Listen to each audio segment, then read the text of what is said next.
friends, old and new, welcome to Stupid Little Games, the podcast where we talk about all things gaming from the inside out. Each week, I sit down with a guest from various parts of the gaming industry, and we chat about our current gaming obsessions. We tell stories from projects past or present, if we can talk about them, you know how that goes. And then we play a stupid little game that I've written specifically for each guest. So I'm Jess Pardue, by the way. Thanks so much for listening. This week, we're back to our regularly scheduled programming after a quick detour last episode for me to talk about GDC and my first experiences for my first GDC. So if you didn't listen to that and you care at all about GDC, take a listen. It was pretty cool. Speaking of guests this week, so I'm super excited for my guest today. So his gaming bona fides are long, so I'm going to try to go through them quickly, or else we will be here all day. So at CCP Games, he was Senior Development Director and Executive Producer on EVE Online and EVE Valkyrie. He was the General Manager at ZeniMax, helping to run a little game called Elder Scrolls Online. At Bethesda, which is one of my favorite studios, I might add, he did many things, including VP of Online Gaming, Senior VP of Global Product and Publishing, and don't worry, we'll get into what that kind of actually means in the interview portion. He was also at IBM in the 90s, which I bet was a very wild ride. And these days, he's taking that 20 plus years of experience and helping other studios successfully publish games by starting Square Corners Consulting, which we will also talk about. So he's also the best person to run into on the sidewalk at GDC and have like a 45-minute conversation that you don't realize that it's 45 minutes went by because he's such an interesting guy. So please welcome my new friend, Jon Lander. Hi. Good to see you again. Yeah. Good to see you too. And welcome. Thank you so much for being on the pod. I really appreciate it and taking the time because we did just meet at GDC a few weeks ago. And Stephanie she was like, you should be on her podcast. And I successfully conned you into it. Yeah, one of those fortuitous chance meetings that GDC is just so famous for. And I hadn't seen Stefania for probably over 10 years, and then started chatting with her, and then obviously you were with her, and then we started chatting, and when you offered to go have me on the podcast, I was like, yeah, absolutely, carry on a ad hoc 45-minute conversation and see where it'll take us, and it should be fun. It was very cool. And so I have to apologize too, because I had an entire episode, the last episode was about GDC. It shows like my blind spots because I never once said what GDC was. So I did have someone who isn't in the gaming industry was like, you talked about GDC for like an hour and a half. What on earth does GDC mean? GDC means Game Developers Conference. And I'm very sorry for not saying that at the beginning. I took for granted that people outside of the industry do not know what GDC is, but it's like the largest game development conference in the United States. I don't know if it's bigger than some of the ones in Europe, but it's pretty big. Is it the biggest in the world? I think in terms of just pure developers, I think it is. I know that Gamescom in Cologne is a bigger sort of players and developers. Just they have 300,000-400,000 players who come through that sort of expo. But I think in terms of development particularly, as well as some of the business and publishing side of it, I think GDC is still the biggest one. I think they had, did I see nearly 30,000 people had tickets, and then I think so. You have all the hangers-on around the outside who don't even get a ticket to go to the talks just to do business. Because one thing that I learned is GDC is for the connections. It's not even for the talks. I mean, the talks are great.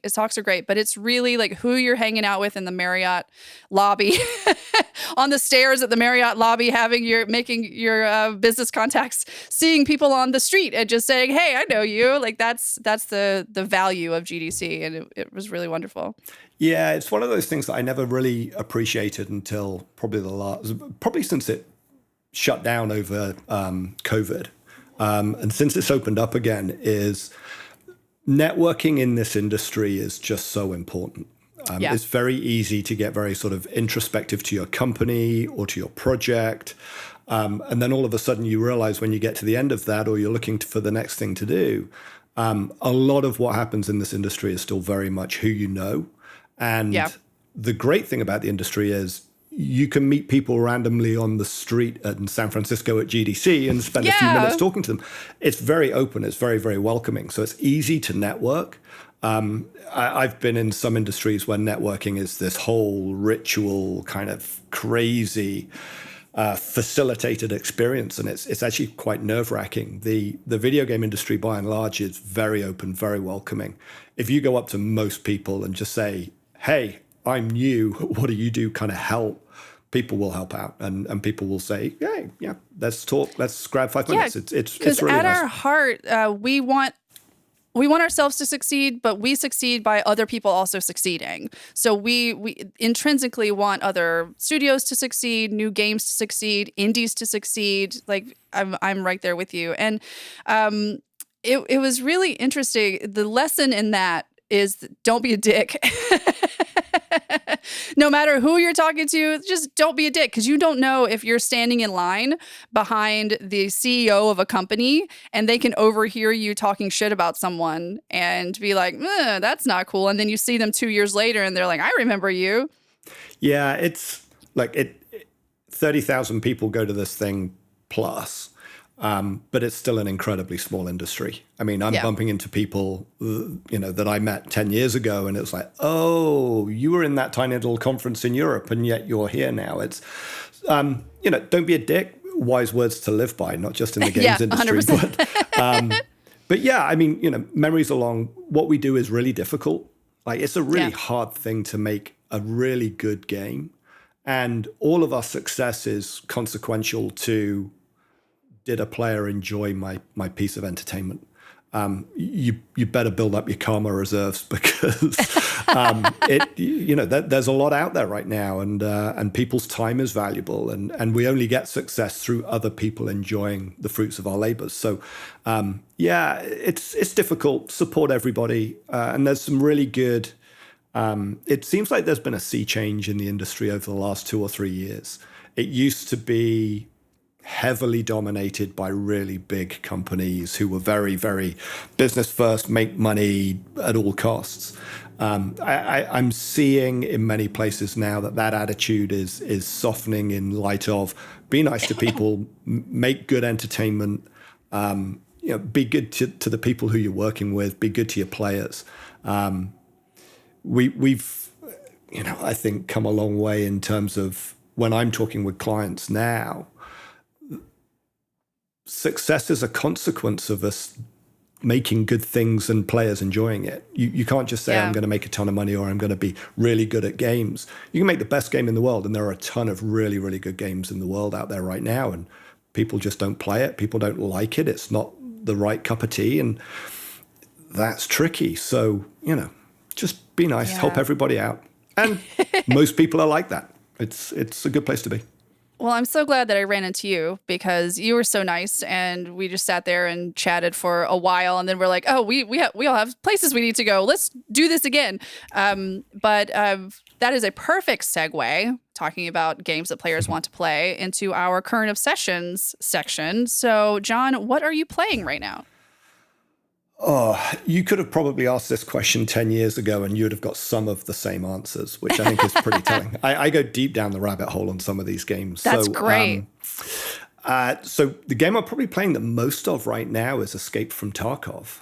Oh, wow. Which I was never really a first-person shooter guy. And then I was looking for something over COVID, and I saw a bunch of Twitch streamers playing it. Actually, an Australian guy called Pestily, who's actually a really good streamer. If anyone gets to see him, he's fantastic. And I thought, hey, you know what? I should give this a go. And then, proceeded to get the game and get curb stomped again and again and again, because it's really, really difficult.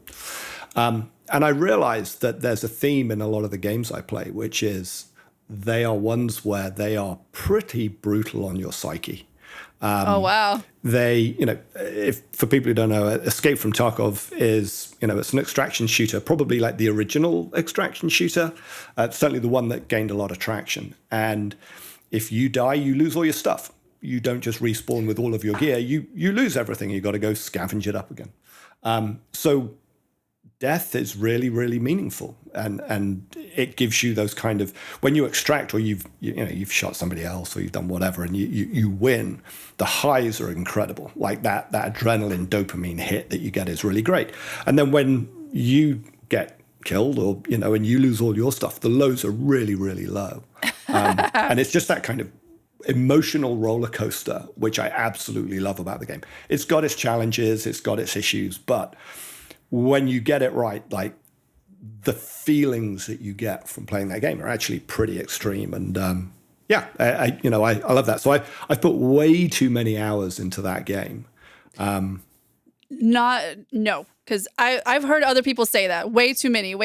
I don't think there is a way too many hours into a game. If you are enjoying it and you are putting 1,000 hours into something, that's not too many. You're enjoying it. That's great. I think there's a problem though, as a someone who's allegedly a professional in the video game industry. This takes me back to a story about my first day in the video game industry, and I was talking to a guy who's a very, very good friend of mine now. But first day I was talking to him. He was the CTO at CCP Games, and he looked at me and he said, "You need to do two things if you're going to work at this company." I was like, "Oh, okay."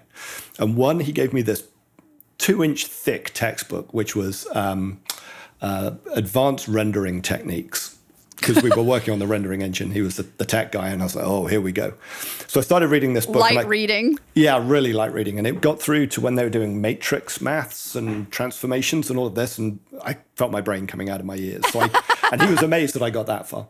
The other thing he said, and I've kind of taken this to heart, was he said, "You don't play enough video games. You need to play more video games across the spectrum." And every lunchtime, I'd go on Steam, get another couple of games, play them, see what worked, see what didn't, and just started learning about video games. I mean, I got into the video game industry pretty late, but and so when in my leisure time, I end up with all of my time spent on one game. I kind of think, oh, is this really the right thing? And then you feel guilty if you're spending work hours doing it. But again, it's part of our job. It's what we're supposed to do. So yeah, but I put a lot of hours into Tarkov. And so how long was it that you were playing Tarkov before you won? Like, how long did it take you? I'm not sure you ever win at it. Before you had a successful extraction. It was probably successful. I think I got out a few times, but without really doing anything, just kind of skulking around. To actually sort of succeed in a quest, kill a player in PvP and get out, it was probably a few weeks of playing. Oh, wow. See, that's a good game though, because it was a few weeks, but you were still playing and you were going back in for more. And I think that's a good game. So there's a really so another game that I'm playing, and I'm not sure if you'll see the parallels to it, but a game that it's the reason I got into the video game industry, and I actually fired it up at the weekend for the first time in probably about 6 months, was EVE Online. And yeah. I mean, that makes sense. Yeah, I mean, I started playing EVE Online in 2005, I think. One of the guys I was working with came into my office. This is before I was in the games industry, and threw down the now infamous PC Gamer episode where they were talking about this great heist, the Guiding Hand Social Club, that had happened in, people had stolen billions of in-game currency, and they'd done this whole spy operation for about 6 months, 9 months or whatever. And he said, "Oh, you should look at this. It sounds a bit like that Elite game you're always talking about," because when I was a kid, I played a lot of Elite. And he said, "But it seems like multiplayer." So I got in, I downloaded it that evening, started playing it. And it's a similar kind of thing, which is if you die, you lose all your stuff. Like, there is real consequences to your actions in that game. And so I think just that whole, I play a lot of games now and I don't get that emotional kind of highs and lows, which I think are really important in gaming. I think it needs to be an emotional experience. And yeah, there are real parallels between something like Escape from Tarkov and something like EVE Online, with that, you die, you lose everything. It's very stressful. It's much better with friends. It's much better if you're playing with other people. Very, very social games. But yeah, it's, again, those games take a lot of hours. So coming back to EVE after a while, so are you part of a corporation? So yeah, I have been over the years in lots of different ones. I ran a big alliance at one point back in the day before I joined CCP. And now I've just sort of got my own little corporation with me and my alt characters in it, which a few people in game know who I am, and they know, they know that I worked at CCP. They know that I was so-and-so back in the day. So they keep me hidden in a big alliance where every now and again I can pop in and just have a chat with leadership and go out, shoot a few things, have a bit of fun. And, I just don't have the time to invest in that game anymore. And so when was it? 2 years ago, I went to the 20th anniversary Fanfest for EVE Online, which was great because I'd actually been up on stage 10 years before that for the 10th anniversary. So it's kind of this nice little symmetry of heading out there, but this time sort of as an anonymous sort of random player. It's quite nice, actually. It's the first time I'd seen Fanfest from that side of things. And flew into Reykjavik and just got in a taxi, went straight to a bar at about 11 o'clock at night. And these guys who I'd met when I lived in the UK, and we'd actually gone out for beers in London and, had a chat and whatever, they were all there. And I hadn't seen them in years. And it was like coming home, it was like, hey, family. How you doing? And, chatting to them. And then, they were saying to this new big alliance leader, they said, oh, do you know who this guy is? And they explained it to him. And he had absolutely no idea who I was because it was 10 years ago. And 10 years is a long time in playing a video game. So, that's all. Yeah, at the CCP party that we were both at GDC, I was talking with this gentleman, and I apologize, I forget his name, but he was tangentially working with CCP through like some marketing things, and but he was a big EVE Online player, and I didn't realize how big of a player he was until one of the other gentlemen that worked at CCP came up and said, "Oh, are you so and so?" And then he was like, yeah. And then he was like, oh, man, it's so nice to meet you. Because apparently this guy just has been playing EVE Online for years and years and years and is kind of a huge player in the game. And I don't play EVE Online myself. So he was kind of telling me about how he was playing, but I didn't realize how big of a deal that was until one of the CCP dudes came up and was just like, oh, I heard you were going to be here and I wanted to meet you and all this stuff. And I was just like, wow, that's really cool. Well, I remember at the 10th anniversary, we identified the 5 oldest characters, people who were at Fanfest, the 5 oldest characters who'd been subscribed every single month for 10 years. And I thought there would be 2 or 3.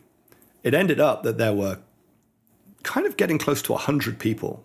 Wow. And if you think about that, for 10 years, from a game that starts in beta that nobody's ever heard of, they've been subscribed every single month. And we had, at the time, they were the new Titan graphics cards from NVIDIA, because NVIDIA had been great partners for us.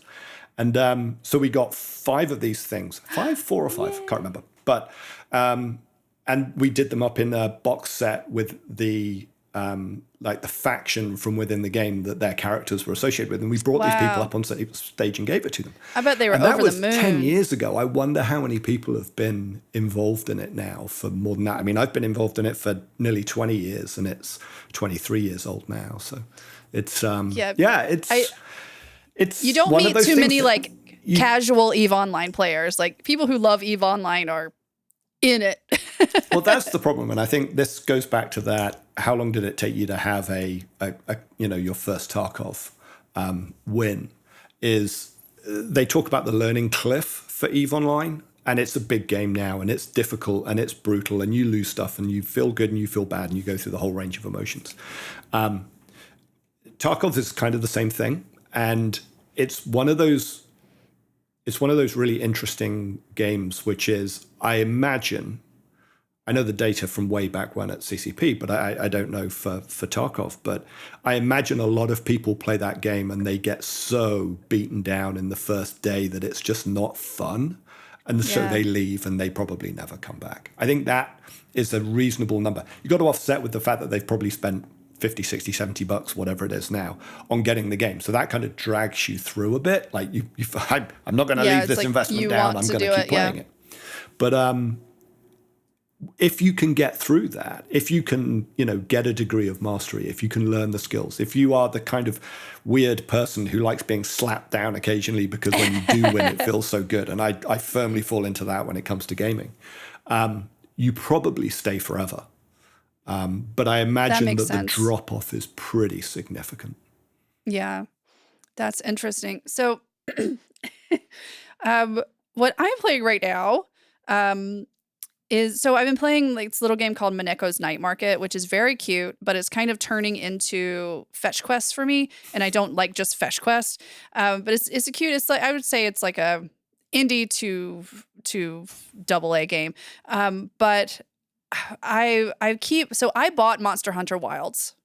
It is sitting on my Xbox, and I cannot bring myself to start playing it. I really can't. And I don't know why. I have not been in the mood to start playing it. And it's just sitting there. And I was so excited about it when it came out. I was. And I was like, okay, well, as soon as I finish this game, I'm going to start playing this. And every time I'm like, oh, I have some time. Let me start Monster Hunter. I'm just not in the mood. And I don't understand why. And I feel bad. I mean, I bought the game. It's on there. So I've already given them the money, and I don't know. Have you ever had a game that you were so excited about and then it actually got there and you're like, I don't really feel like playing it? No, well, not a game, but certainly a DLC. So I remember I was completely blown away when Horizon Zero Dawn came out.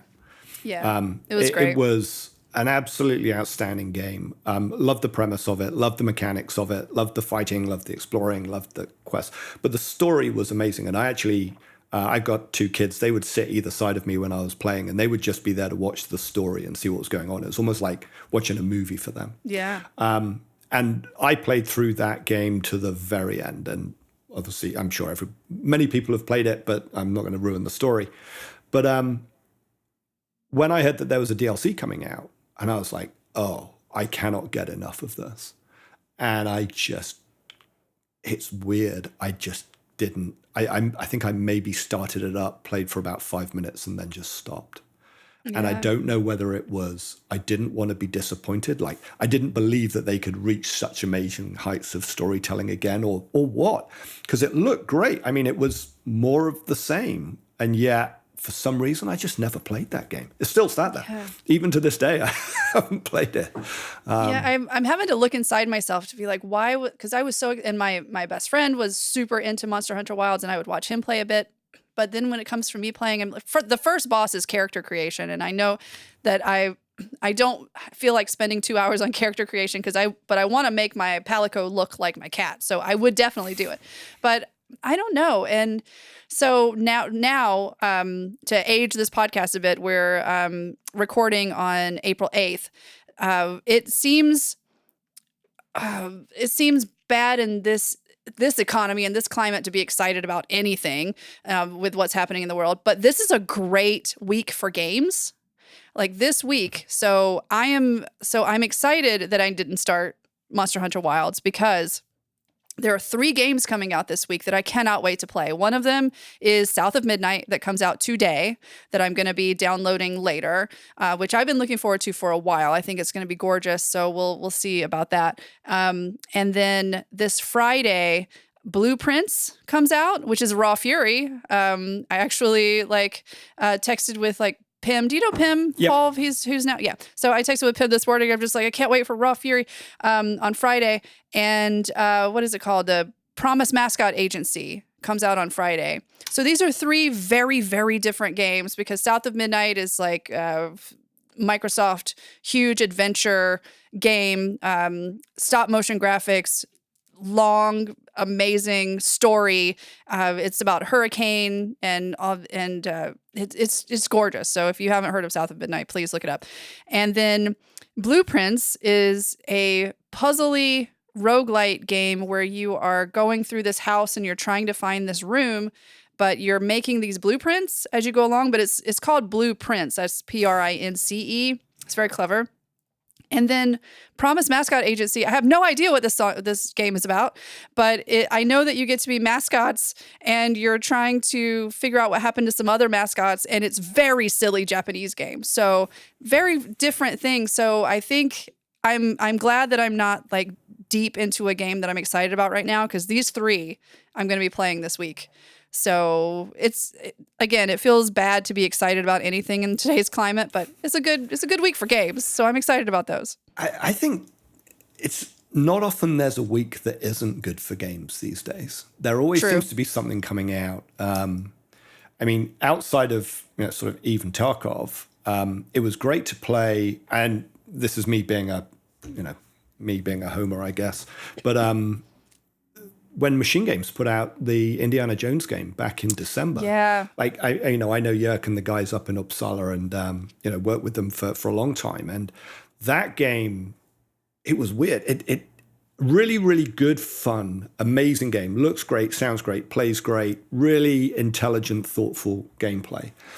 But it had this, for me anyway, it had this weird throwback to the very first Lara Croft game from mid-90s. You're not the first person I've heard say that. Right. And it's just that there's a feel about the way that progress is through puzzles. It's not through shooting or kind of combat or whatever. It's and that was just something really different that kind of came out of left field. Again, really, really good story. And if you like Indiana Jones, I think it's probably the best actual story since The Last Crusade, maybe? They say so it's on my backlog. I haven't played great. it yet, but it is on my list. And folks have said like it's like playing the movie, like you're in a movie. Mm-hmm. And Troy Baker sounds just like he does. Harrison Ford. Here's the thing: if you love the movies, the opening 5 minutes sold me on the whole thing. And I'm not going to spoil it for anybody, but the opening 5 minutes will give you the biggest nostalgia bump you've ever had, and then you just go straight into it. And then, like you said, there's something good coming out all the time. And again, I know I'm going to bring this up because they're good buddies of mine, and I'm really looking forward to it. But I'm really looking forward to the new Doom game, The Dark Ages, which comes out next month. I was lucky enough. I was there when it was first pitched, and we sort of greenlit it. And what Marty and Hugo have done with that game is just outstanding. So I'm really looking forward to that one.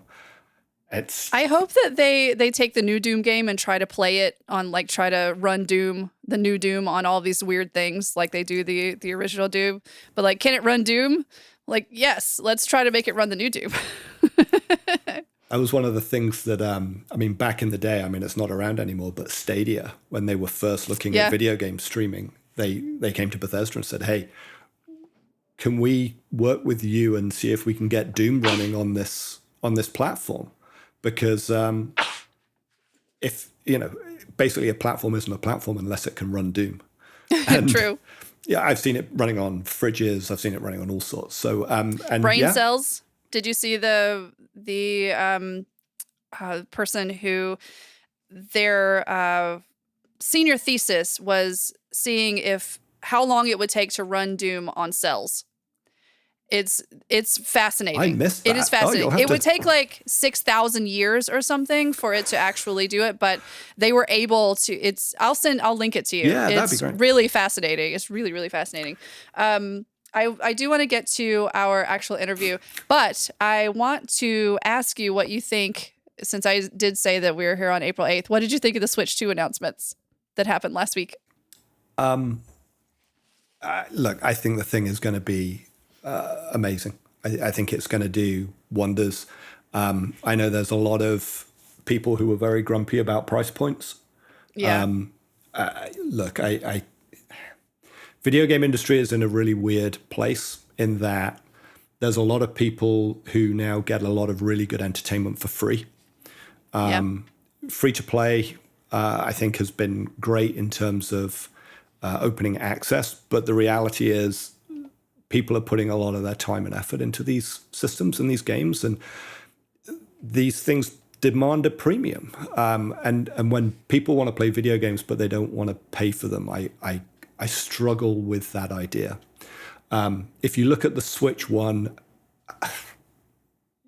somebody would have to tell me how many years it's been out for. If you invested in a Switch 1 when it came out, it's the cheapest thing you've ever, it's the cheapest piece of kit you've ever had. Even if you're playing mobile games, I bet you spent way more on cell phones over the last, 10 years than you have on your Switch. So I think, what was it, $480 in the region of sort of $480 for a Switch 2? Look, it's a Switch 2. It's going to be great. The games are going to be great. You're going to have a huge amount of time. The hardware is always good. The hardware is always good. Right. The games are great. It's Nintendo. Yeah. I cannot wait to, I will get a Switch 2 if we can get it here, with all the tariffs and stuff happening. It might take a little longer, but when I can get a Switch 2, I will get one because I do want to play. And I will tell you, it's to play the moo cow from on the new Mario Kart world. Like, Right. I want the cow. I want to play the cow. Right. And look, I will get one to play the cow. and if there's one thing you can rely on from Nintendo, it will be a great experience. You'll have a ton of fun, and you're gonna forget about how much you spent on that thing very quickly. Yeah. So yeah, I I've think gotten it's so much mileage out of, so I had the regular Switch and then I got the OLED when the OLED came out. Best thing I ever did. What a difference. And so I love playing on my Switch because my partner will usually be playing on the Xbox. And so then I'll be playing on the Switch or the Steam Deck, but I prefer Switch over Steam Deck when I have the choice, just because it's such a better playing experience and the battery lasts so much longer. But yeah, I'm gonna get it. I'm excited about it. My friend Gabe actually came over and we started watching it at 9 a.m. here on the East Coast, and we watched the whole thing. And it was the first time in a long time that I've actually had somebody come over and kind of celebrated a Nintendo Direct or like an Xbox like showcase or something like that. So it was fun just doing that and just like sitting there with him. And at the very beginning, we made predictions and I was like, new Donkey Kong. I was kidding. I was 100% kidding. I didn't know anything about Donkey Kong Bonanza. And then at the end, I grabbed his shoulder like, oh my God, I'm psychic. New Donkey Kong. This is amazing. I don't know if I'll play it because I'm not a huge fan of Donkey Kong, but it was still just so much fun. And I'm going to play it. I mean, I'm going to get one eventually. I think Donkey Kong was the very first video game console I ever had, and it was one of those. Really? It was like maybe the size of a small letter, and it was like a clamshell. You opened it up, and all it was Donkey Kong. You couldn't play anything else, and it had a little screen on the LCD screen on the bottom, a little one on the top, and you went from one screen to the next. And I remember I must have been 7 or 8, and back in the 80s, late 70s, early 80s, and I played that until literally the paint came off. You couldn't see any of the markings on it. Amazing. And it was Donkey Kong. I played it forever. And now now you look at what it's going to do on Switch 2. It's going to be amazing. Yeah. Great. Cool. Well, we'll be friends on the Switch 2 when it comes out. Definitely. That is a great time to take a quick break and read an ad. Pay some bills. Yeah. This episode is brought to you by Brooklyn indie rock band Social Robot. Their sophomore album Outreach program brings tape deck 80s synthwave vibes as vocalist Bayard Russell sweetly skewers the attention economy and data overload, or so says Nagamag magazine. And by the way, if you heard the theme music for this podcast, you've already heard them. So go to socialrobotmusic.com or search for Social Robot on Apple, Spotify, Napster, LimeWire, or wherever you pirate your favorite music. Now let's get back to the show. And we are back. John, I would love to chat about how you got into the gaming industry, because you've been doing it a while, but you said you had kind of like a wild ride before even getting into the gaming industry. So tell me about that. Yeah. A very odd, convoluted path in, which I guess just goes to show that not everybody gets into the video game industry through QA or low-core production or customer support or whatever. I mean, started gaming back when I was, I think, 6 or 7, and a friend of my mom's came around and had a Sinclair Spectrum 48K, which was... I haven't heard that in a while. Yeah, which I'm not even sure if they had it in the US, but this was back in the UK, and she brought it round, and I think I played a weird version of Frogger on it. And I was like, oh my God, this is the most amazing thing I've ever seen in my life.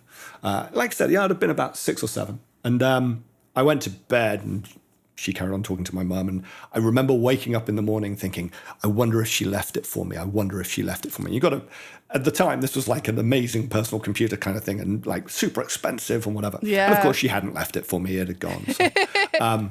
But I remember just saving up all my money, birthday money, everything, and ended up getting a Commodore VIC-20, I think. And then this will take you back. I also then saved up for the 16K RAM pack expansion just so you could actually load really big games into memory. Wow. Yeah, so huge games. Yeah, exactly. So went from there, got it, then upgraded to a Commodore 64 years later, then upgraded to a Commodore Amiga years after that. And that actually was the machine I took to college for the first couple of years and then ended up on PCs. But So I'd been playing video games since 6 or 7 and love them, but I had no idea really what I wanted to do for a long time. So went to college, ended up, it's a long story, but ended up doing a degree in biology Cool. with a specialism in genetics. I just enjoyed it, whatever.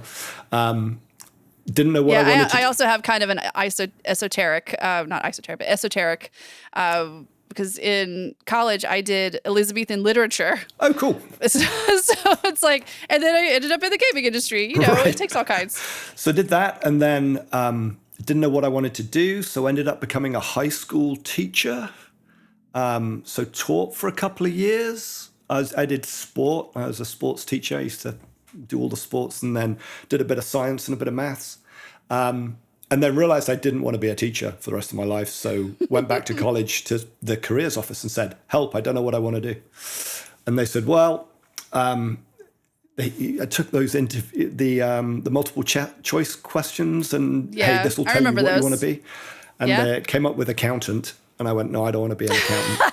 And they said, well, the other thing is this management consultancy thing. We don't really know what that is, but it's all up in London, you should apply. They start in 6 months. So I went, okay. So I started the application process for that. And in the meantime, ended up working for a satellite cattle auctioning company. So, which is... Wait, hold on. Satellite cattle auctioning? Yeah. So... What the hell does that mean? So a friend of mine... I've never heard those words together before. No, and probably never since. So friend of mine from school, his dad ran this company, and they supplied all of the IT equipment to auction houses and cattle markets in the UK. Okay. So part of my job was putting the Wellington boots on and going around and fixing, all of this weird equipment in these out in the middle of fields and things. So a lot of hands-on hardware. But they also they had this ability so they had a studio in New Zealand. We were in the southwest of the UK, and they were selling cattle in the US through their GPS, like their ear tags, to people in New Zealand because they could now. You didn't have to bring the cattle into market. So I remember this weird thing in the middle of the night in the UK, having this 15 guys in New Zealand on a T1 line, videoing them whilst they were auctioning this cattle. It was the most bizarre thing. And did that for about 6 months in between applying for these companies. And so ended up getting onto a graduate program for a company called Pricewaterhouse, which was management consulting. But at the time, everyone was terrified about the Y2K bug that was coming. So this would have been 97. Planes falling out of the sky. Yeah, exactly. But there were a lot of people who had no idea what was going to happen. So we were all brought in to, basically, I was taught how to program in COBOL and C and, databases and all of this stuff, but also how to go in and look at these systems and look at clients and how to help them change and whatever.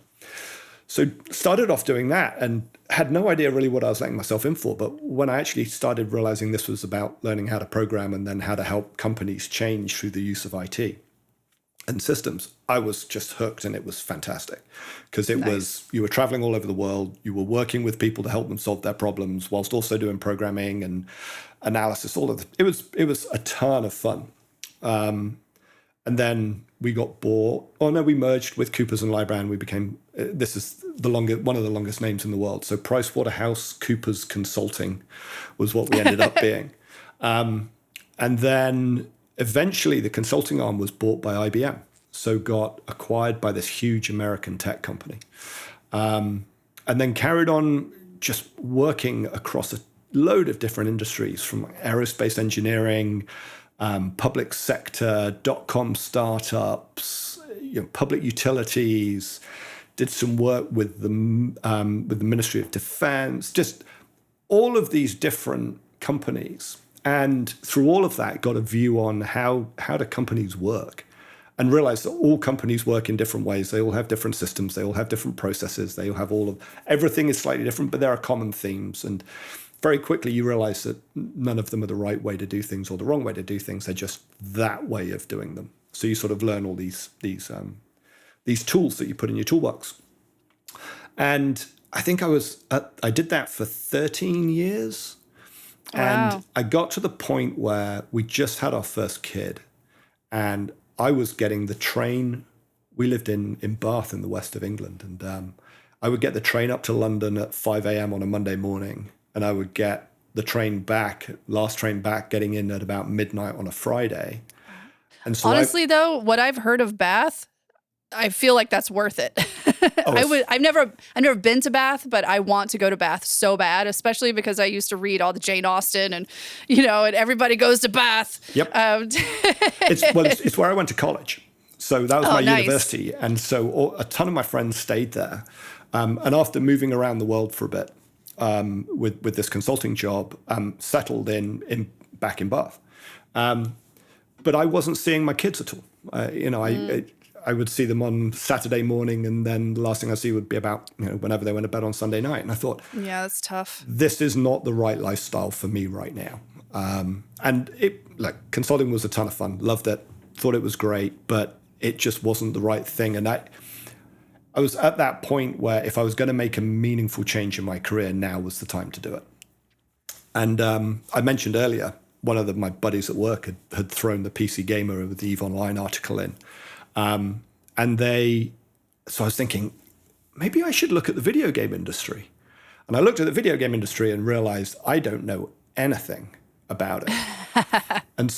But I've been playing a lot of EVE Online. So I looked at the CCP Games careers site, and they were looking for somebody to run their core technology group to come in at a director level. And I think it even said didn't need video game experience, but needed to understand. I mean, they used a lot of Scrum, so product ownership.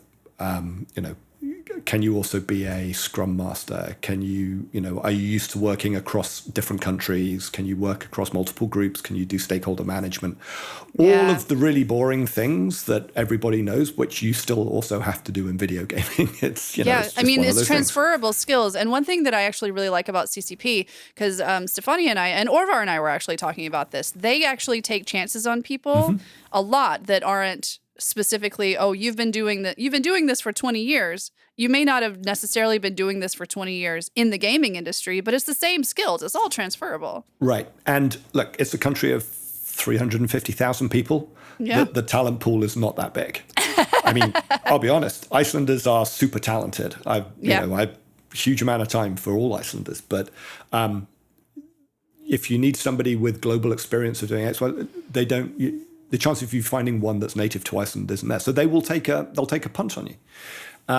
So I went out there and interviewed. It was great. It was a 2-day interview. And I got there the first night and I got in super late. So I was just at the hotel grabbing a bite to eat and a drink, which back then was a lot of money. I think a burger and fries and 2 beers was some crazy amount, like $60 or something. I mean, it was just super Nordic expensive. Yeah. And I was watching the TV and I was watching these demonstrations on the TV, and I asked the barman, I said, "What's going on?" He says, the 2 Icelandic banks have just crashed. And it was October 2008, and it was the beginning of the 2008 global financial crash, which was kind of triggered by those 2 banks going. So I was at ground zero when it literally went. What a wild time for you to be in Iceland. Yeah, so I was there, and after the interview, they offered me the job, and I was like... It happened because of you. It happened because you went to Iceland. Don't say that. You were the harbinger. Don't say that. I'm kidding. I'm kidding.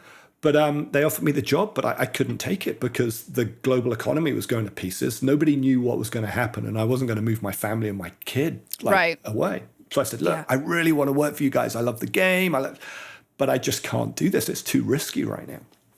And so the good thing about Iceland being so small is, I mean, it recovered really quickly. So by maybe just 6 months later, they called me up again and said, "Hey, do you want to come and work for us? This is the status of the country." They actually put me in touch with their in-house economist, and I was able to ask him questions because he was a real economist who worked at a video game company. So I ended up saying yes, and we moved out there in October 2009, and I did 5 years at CCP. So spent 2 years doing core technology, doing literally just managing a bunch of teams that were supplying the single the back-end server tech, the rendering engine, the sort of patch deploy tech, And we had the EVE Online studio in Reykjavik. We had Dust 514 out in Shanghai. We had the World of Darkness team in Atlanta, and we had a small studio in Newcastle who were working on the Dust team. And our job was to try and supply all of those groups with sort of core technology. It was, I kind of got my toe in, if you like, in the video game industry, and learned a hell of a lot in those first 2 years about how things worked. And it was. I was lucky. I was very lucky because, like you said, they took a punt on me. It seemed to work out, and then it just kind of kept on snowballing from there, really. Yeah, because after that, didn't you go to Bethesda and then you went back to Bethesda? So you've kind of roundabouted a few. Or when was ZeniMax? Because there was ZeniMax, there was Bethesda. So I did 2 years in core technology at CCP, and then CCP started having some issues because EVE Online wasn't doing as well as they wanted it to. Anybody who remembers Zinkana and all of these things around 2011. So we did a lot of changes. We did a lot of shaking up of the company. Unfortunately, had to let a lot of people go. But they, in their wisdom, because of my sort of management consultancy background and helping companies sort their problems out and reorganize and retool and reprocess and whatever, they put me in charge of EVE Online. So I went from running the core tech group to being the executive producer for this game, which I loved and had been playing forever. And my job really was to kind of stabilize it, get it on an upward trajectory again, which we managed to do. I mean, the team in Reykjavik and around the world were absolutely amazing at knuckling down and doing things differently. Took it through the 10th anniversary of the game, which was great. I remember being up on stage at Fanfest, crowd surfing with a guy called DJ Z-Trip, who he's a fantastic DJ in the US, does a lot of work with Run DMC and stuff. And long story, but he was DJing the party at the top of the world that we had. And he and I ended up jumping off into all of the fans, and it just kind of the mad, crazy things that kind of we got up to. And so did that for a couple of years. And that's when I met Stefania. So Stefania ended up heading up the game development team for me, which was phenomenal. Really, really lucky to have her. And Orvar was there doing things. You know, we were all. It's interesting when you look back at the people in that 5-year period from CCP and where they are now in the industry, and it was kind of a real sort of. It was a good proving ground for a lot of people. So I did that, and then after 4 years living in Iceland, it was time for my family to head to the US. So my wife's American, and she was sort of like, yeah, we've done 4 years on this rock in the North Atlantic. Can we go to somewhere which is a little bit more than 350,000 people? So went over to Atlanta, worked with the team in Atlanta. That didn't work out. That project just unfortunately didn't go anywhere. So we had to close a lot of that studio down. And it was at that point, I'd been in the company very nearly 5 years. So I was sort of like, I need a change. I need to do something different. Yeah. So I left CCP because they were headed in a different direction with VR, because I'd worked on the Eve Valkyrie project as well, sort of in between Eve and World of Darkness, which was actually really good. But VR is an interesting piece of tech, which I still think isn't quite ready yet. But, you know, yeah. I've had a couple of different VRs, and I've never been able to, like, we have a Quest 2, and then I had the PlayStation VR when that first came out. And it's like, in theory, this is great. In practice, I can have it on for 5 minutes and then I want to throw up. Yeah, there are a lot of issues, but the things you can do with it, like you say, are really cool. Yeah. So I think it's a case of when, not if. Yeah, but 100%. The when might not be 2 or 3 years. It might be, you know, quite a bit more than that. But yeah, and there's actually a fun story around Eve Valkyrie, which we can go into a bit later. But so I left and then thought I probably should get a job, and luckily. This seems to happen a lot in the video game industry. Again, it's kind of who you know sort of thing. Going back to that networking bit at GDC, like you can never do enough. Yeah. One of our HR people from CCP had left a few years earlier and was now doing recruitment at Bethesda. And so she heard that I had become available, and she said, "Hey, do you want to come up and work up here?" on over. So did the interviews and whatever, and was like, "Yeah, fantastic." Involved moving up to Maryland, which is fine. It's where my wife and her family are all from. So we were actually, it was really good for her. We had 2 young kids. Oh, perfect. She actually finally had some support and whatever. So it was a good move all around. Kismet. And so, started working at Bethesda, and my first job there was to set up the development team for the Bethesda Net platform. Had to basically get people from all over the company and hire people in and try and come up with what is the Bethesda Net platform. Many people have tried it. How do we go head to head with Steam? We've got our own content. Do we, really long story, but built that for a year. And then after a year, Elder Scrolls Online had just shipped on console. It had been out for PC for a year. Came out on PlayStation and Xbox a year later. And Bethesda was a really traditional box product, single player game sort of publisher. And the idea of having to, in effect, publish your game every day, which you have to do with an MMORPG, wasn't sort of in their DNA. It's what I'd grown up with. I didn't know any different having worked on EVE Online. Like, that's all I knew was how do you run an MMORPG. So they ended up asking me to go in and help Matt Firel, who's the game director, head of studio at ZeniMax Online, who did the Elder Scrolls Online. And my job was, how do we bring together publishing and development and business so that we can actually run this game on a day-to-day basis? And Matt is, to this day, a really, really good friend of mine. We got on really well. We ended up really driving that game into a really, really good place. Interestingly, it was the second game I had a 10th anniversary with, but it eventually did that, I think, last year.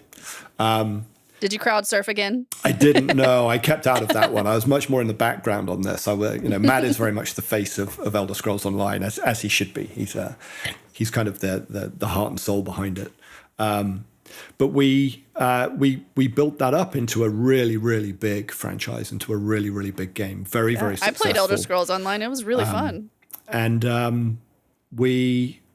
from there, Bethesda said, hey, maybe we can take some of the things we've learned around building these integrated development publishing teams, and we can find the right way to add that to our other studios. So ended up working across the board with the guys at id, the guys at Machine Games, guys at Arcane, guys at Bethesda Game Studios, on how do we really sort of bring Bethesda up into the 21st century with a more integrated way of looking at it. The old ways of, hey, I make a game, I throw it over the fence to the publishing group who cut a gold master, put it in a box, and then knows the guy at Walmart. Those days have gone. I do a talk which sort of looks at, isn't every game a game as a service? Again, it's one of those oft misused words because people will mean too many things by it. Is it multiplayer? Is it single player? Is it online? Is it offline? Is it co-op? Does it have DLC? Does it have downloadable content? Like, all of these things ultimately are some form of game as a service. So so help the company sort of evolve that whilst also running the business side of it, and then sort of worked up through the publisher until I ended up on the publishing leadership group, really helping Bethesda as a company work with all of it. I think we had 8 studios at the time. Wow. And then took us through the acquisition by Xbox in 21, which was kind of a weird, crazy time. We unfortunately lost our founder and chairman, Robert Altman, who was a real titan of the industry, and it was a huge shock and a very sad time when he passed. Just months before we did the acquisition, which he'd kind of been building to for a long time. And then, sort of helped with, as we went through the integration with Xbox, and then decided it was time to move on and branch out on my own. So. Yeah, and now you're doing Square Corners consulting. Square Corners. Which is it seems like, because you've done so many things, and how do you start a consulting company? I mean, you know lots of people. So do you just start reaching out to people and you're just like, hey, like this, here's what I'm doing now. What do you need help with? And then they just tell you what you need help with. And you're like, cool, give me some money and I will help you with this. Oh, if it was only that easy. Simples, you know. Yeah, simples. So I was really lucky. I kind of have consulting in my blood, if you like. It was my first real job. Yeah. So the idea of going in and helping is kind of second nature to me, but it's really difficult getting started. And it's also really difficult doing it on your own. I love working in teams. I love working with people. Love getting that energy off people and sort of giving it back and just throwing ideas around like that. That to me is what kind of working, the reason for working really. And so, working on your own as a consultant is tricky. It's a bit different, and I'm having some conversations with people around that right now because a lot of consultants suffer from the same sort of thing. Yeah. But it's that's why there's consultancy groups. Yeah, and Adam Boyes at Vibrato has sort of built up this umbrella of consultants who can all sort of reach out to each other and things. And not only does it help us, it also means that we've got a huge array of skills that we can bring to bear on any kind of set of problems. But yeah, I mean, literally, I just thought, you know what? I want to see what it's like to do things on my own. Rather than working for somebody, I'd always sort of worked for somebody. I wanted to give that working for myself a go. And it goes back to that point that we said at the very beginning of this podcast, which is it's really easy to network in the video game industry. It's you just reach out to anybody that you know, and then you ask them, can you introduce me to other people? And then you ask them, can you introduce me to other people? So building that network, I actually took 4 months off after I left Bethesda, and I completely stopped anything to do with the video game industry. I literally went off and did a whole bunch of other things. Went and climbed some mountains and went packcrafting and remembered what my kids looked like and all of that sort of stuff. So I completely understand how that is. Like once because I was in charge of like decommissioning the office when Avalanche closed in New York. And so and that was an interesting time. And after I did that, I was like, that was basically beginning of October when was my last time at Avalanche. And I was like, I'm going to take the rest of the year off. I'm going to relax. And I mean, I started this podcast, so I still wanted to do something like creative and gaming wise. But I was like, I'm not even going to start looking for a job for another couple of months. And that was I was very lucky, and it was an amazing privilege to be able to do that. But it was vital of just being like, okay, here's this thing that just happened. What do I want to do? Let me figure that out before I could actually do it with any sort of competence. Right. And that was it for me. I needed a reset. I mean, after nearly 30 years of working, I just wanted a break. And also, I think I wanted to know, did I really want to work in this industry again? Did I want to do something different? I'd been a teacher. I'd been a satellite cattle auctioneer. I'd been a management consultant. I'd been a development head. I'd been a publishing lead. I've done lots of different things, and I wasn't sure if it was time for a different change. Ended up going through the holidays, and that buzz was still there. Like that itch had been scratching away, and I was like, no, there's so much in this industry that I want to help with, that I can give back to, and I think I can make some gainful employment for myself. It gets your hooks in you. It gets its hooks in you, and you just can't. Yeah, it does. Really and the people and the subject matter is fantastic. Yeah. Like I used to spend my time putting HR systems in, or looking at a management information system for an airline or whatever, and all interesting, fun, technical or business challenges. But God, they're not much fun.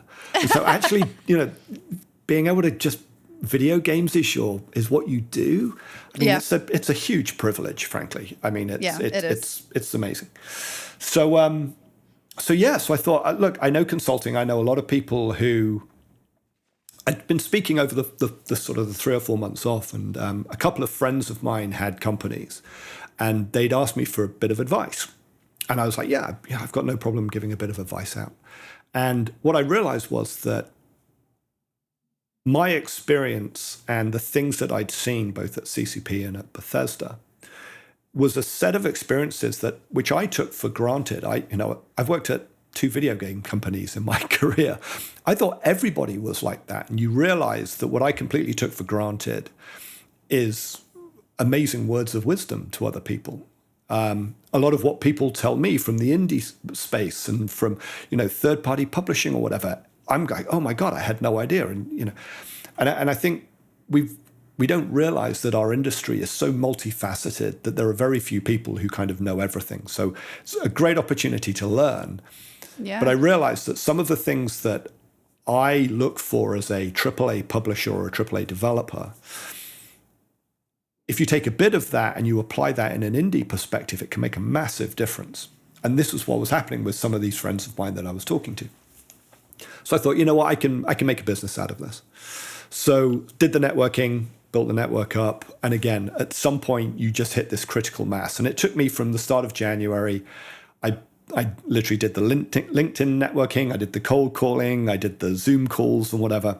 What I did was I built up enough momentum that I decided I was going to go to DICE. And it's the first time I'd ever been to a conference and I'd had to pay my own way. Normally a company sends me or whatever. And went out to DICE and actually met face-to-face with a bunch of people, had those impromptu meetings at the bar or in the lift or, whatever. A bit like when we met at GDC. And things spark when you're in that environment. And I remembered how much fun it is to be around people again and, actually get in and work with these types. So from that had built a whole bunch more momentum. And I wasn't planning on actually going to GDC, but I came out of DICE and it was like, there's a lot of leads here I really need to follow up.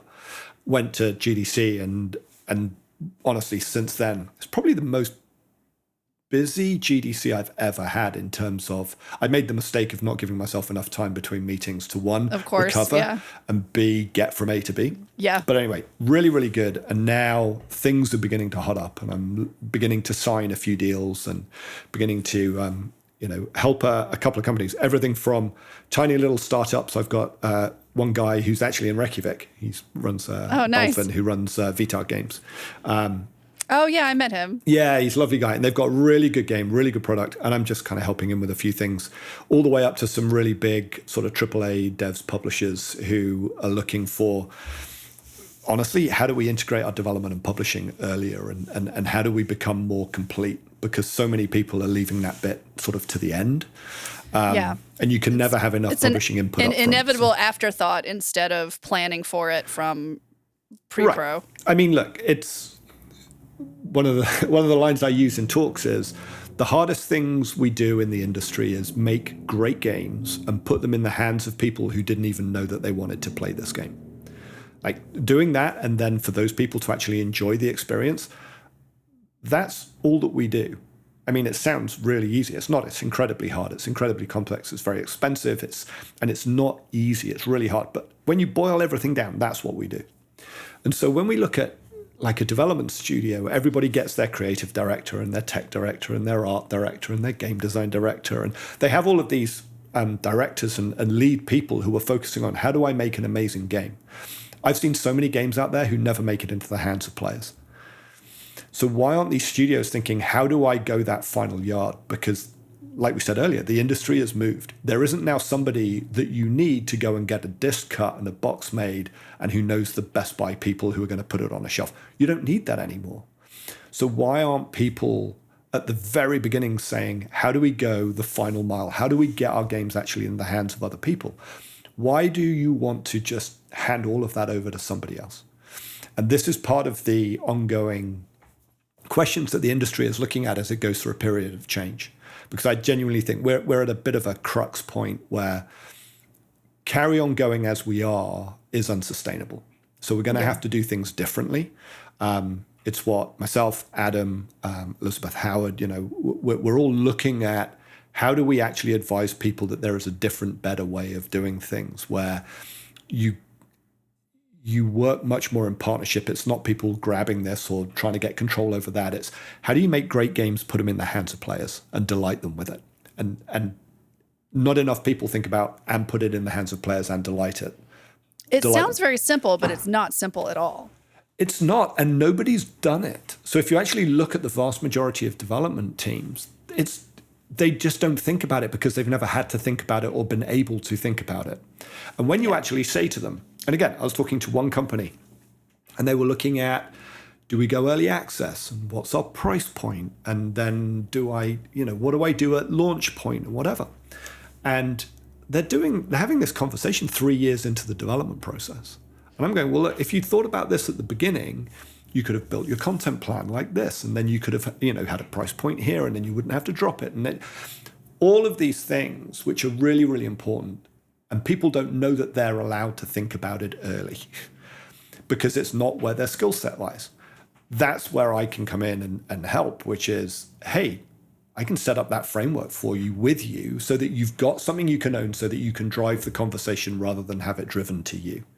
And it means that the experience of getting it to players is much smoother. You don't have this disjoint of, well, this is my idea for the game, and then somebody else has to go and take it and publish it for you. Yeah. So it's really helping in there, and there's clearly a niche for it. The problem everybody has is there's no money in the industry right now, and people are not funding and all of these things. So other problems to solve alongside that, which again is why having a network is good, not just for being able to cry into our beer on a Friday night, but to actually say, hey, I need some help with this and get some real expertise for it. So, is there a game that you can think of that's come out recently that has done this very well? In your perspective, at least? Well, I think this one's an interesting one. It's a really good case study. I mean, look at Helldivers 2.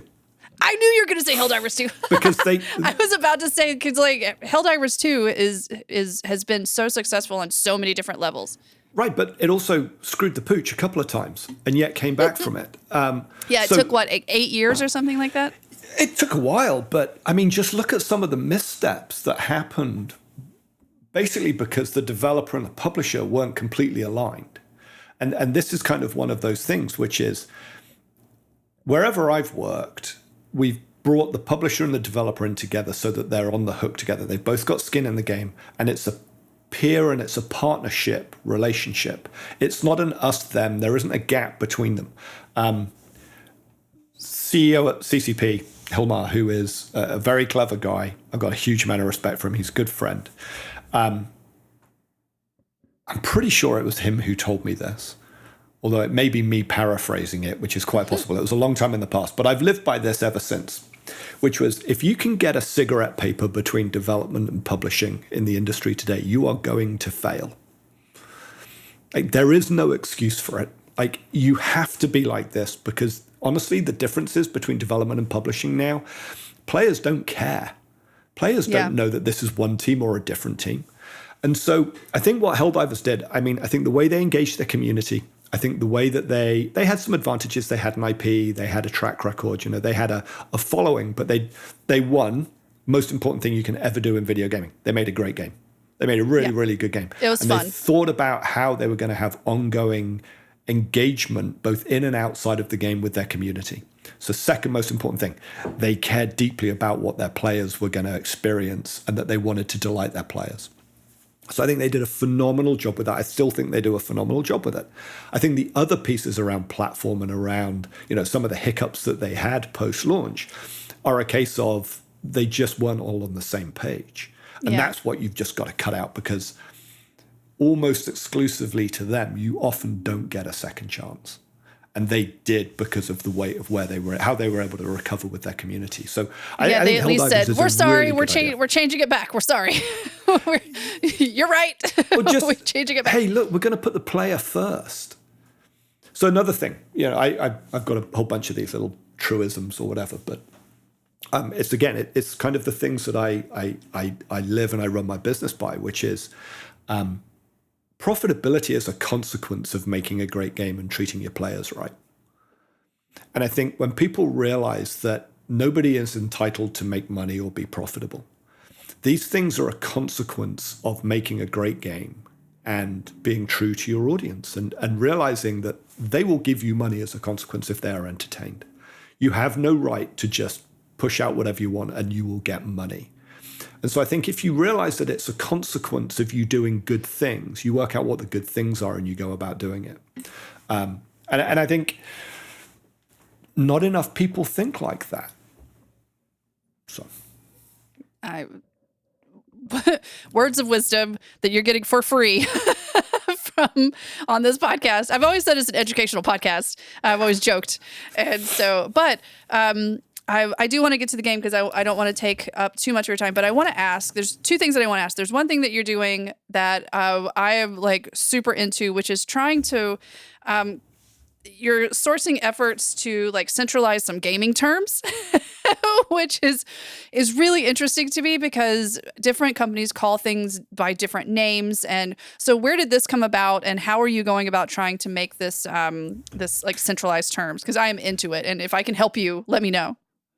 A couple of things. One, I mean, when I first came into the video game industry, there was this position called producer, which, having worked in more industries than I care to count, worked with more development and release methodologies than I care to count. I'd never come across producers before. I thought that they were just things that were in the credits at the end of TV shows and movies. So I asked, I said, can someone explain to me what a producer does? And everybody and then nobody could do it. Right. Everyone shuffled their feet and looked a bit awkward. And I got one decent answer. And it was a terrible answer, which was a producer does all the things that nobody else does. And I was like, what? So, and I suddenly started trying to go, what have I got myself into? When I left IBM, I was a project manager and I was a technical architect. And I had these two different things. And I was level 5 in engagement management or level 5 in technical architecture. It was all very prescribed and whatever. Never heard of producers, but I knew what project management was. And so this is something which has just followed me all the way through. And when I look at the video game industry today and I look at how much money it makes, I mean, it's hundreds of billions of dollars. Okay. It's bigger than the movie industry. Okay. And we are still growing up. So I used to work in the pharmaceutical industry as a consultant. And, 2,000 years ago, you had the ancient Greeks who were coming up with great ideas about, medicine and whatever. Then we went through the Dark Ages and we started putting leeches on people who were poorly, and then roll forward a few hundred years and, you've got a lancet and you're bleeding the evil humors out of people, and then roll forward a bit further and, you finally realize you need to wash your hands before you stick it inside a body. Right. And then you find, was it Fleming who found a furry bit of apple or something? And he went, oh, I wonder what that is. And he finds penicillin. And then, you roll forward. And you keep rolling forward. And now you've got gene therapy and you've got, Swiss pharmaceutical companies and you've got, highly regulated, huge amounts of money, huge R&D, very specific scientific technique. There's a lot of precision around it. And this is an industry that's kind of evolved over at least 2,000 years.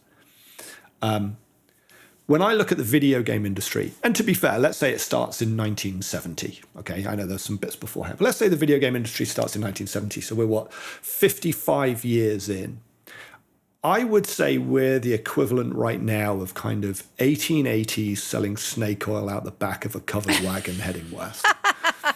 And I think we're about there, which so when true. you look at it is remarkable. It's absolutely amazing that we are at that stage already. But it's time for us to put just enough grown-upness into video games without losing what makes it special and what makes it fun. We can go a certain further, amount forwards and just be a little bit more predictable, be a little bit more risk conscious, be a little bit more, maybe hit some dates, maybe learn how to plan. Maybe, and I mean real planning, not video game planning. Like other industries have got tools and have got things which we can add to help. Shouldn't take away. There are some pieces of the video game industry which are absolutely unique that you can't just borrow from other places and you mustn't crush. The creativity, the idea of, I hate the term finding the fun, but it's true. I mean, that stuff is hard. But there are other things which are just other industries have nailed this. And we are terrible at it. And it leads to waste. It leads to blown budgets. It leads to layoffs. It leads to all sorts. So I think we need to sort of grow up a little bit and be a little bit more precise when we talk about things. Because when I say to people, producer, I need to hire a producer. And I put on LinkedIn, hey, I want to crowdsource. What does producer mean to you? And you get the entire laundry list. And you realize that producer is actually useless as a word because it doesn't mean anything because it means everything. And so how do we solve that problem? And I put another one up the other day. What does publishing mean to you? Because I've heard everything from publishing means make available on the dashboard, upload the binary so I can get it on Steam, to, well, it's marketing, or, oh, it's community, or, oh, it's localization and QA, or it's funding, it's this, it's all of these different things. And they're right, that is publishing, but when a word means everything and it doesn't mean something, it's kind of useless when using it to communicate, because you miss what you think of publishing. If you said to me, oh, I want a publishing deal, and I gave you a deal on what I think you mean by publishing, and they're completely different things, then it doesn't help. And it wastes a lot of time. I don't know what we do about it, but right now I'm just trying to highlight to everybody else that if you've ever worked in a different industry from the video games, there are some things, language can be very important because it helps you understand. And right now, I think there's enough language in the video game industry that actually sows confusion. So Write a book. So I'm just trying to highlight that. Write a book. It's like the ongoing glossary of video game terms by Jon Lander, and it would be on the shelf, and like you'd have to update it. I don't know. Now you say that, I don't know why I haven't done this. It's so obvious, but I wonder what the dictionary definition for these things is. Yeah, I wonder what it is. I must go and look, because I'm sure it'll be something vague and nonsensical. But look, it's one of those things that, I don't know if I've got some level of OCD or something, but I just get frustrated when I had this with some conversations with some execs at Xbox, where the meaning of publishing at Bethesda and the meaning of publishing at Xbox were wildly different. And in fact, even within Xbox, depending on which group you're in, publishing can mean many different things. Yeah. So, so I'm occasionally on LinkedIn posting that. And what I'm going to do is I'm going to crowdsource it all. I'm going to see if AI can make any sense of it, because that seems to be the cool thing to do these days. But even so, there's a whole number of really interesting insights that are coming out of just taking a step back and just looking at the fact that nobody is saying the same thing when they're trying to say these things. So if you've got any listeners who are on there, go check out the post on LinkedIn and give me your thoughts. Yeah, I mean, I need to put you in touch with Hamish, because he and I had a meeting the other day, and we were talking about this specific thing, because I'm applying for jobs like producer, and like it's different no matter where you are applying to, and sometimes producer and production coordinator kind of crosses. Sometimes producer is meant to be like this specific thing that's way over here, and then sometimes it's like kind of in the middle. So and especially when a company just puts they're looking for a producer, it doesn't say technical producer, it doesn't say art producer, it doesn't say like any of these things. It's just we want producer. So we had this whole conversation. So I just think it's interesting, especially coming from someone outside of the gaming industry, like I was like 5 or 6 years ago before I started working at Avalanche. These things mean completely different thing outside of the gaming industry too. So I came in with my own preconceived notion of what like publishers and publishing and production and even project management meant. And like everything is very different. So I commend you for even thinking about doing that. And if you wrote a book, then I think that it should be on like everyone's shelf. Mm-hmm.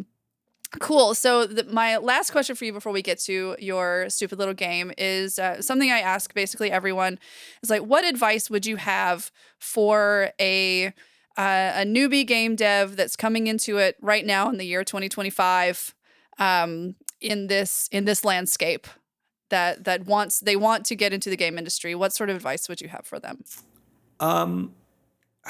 It's tough right now. It's really tough. It is so tough. It's tough for people that are in the gaming industry looking for new jobs. And I think if, first thing I would do is connect with Amir on LinkedIn, because he's got Amir many. Satvat? Yeah. He's I actually met him for the first time in person at GDC. He's a wonderful guy doing some amazing things for the industry. So definitely connect with him and get hold of his resources, because he's got a huge amount of really good information for new people in there. The other thing I think is you have to network. You again, it's a theme through this talk, which has been you have to get to know people, and don't be put off by the fact that you're not yet in the industry to start networking.